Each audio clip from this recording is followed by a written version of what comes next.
Hello everyone, hope you're doing good.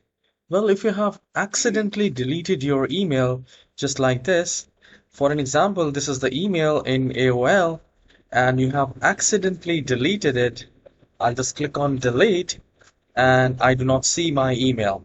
So how I can find this deleted email is at the left hand side you have a lot of options like trash, sent, drafts. So I'll go to trash and here I will find my deleted email which I have accidentally done. So I just need to do a check mark and at the very top I have this more option and here I get an option to move inbox, spam or archive. So I'll click on inbox and the moment I go to inbox again I see my email back. So this is how you can recover your deleted email from AOL.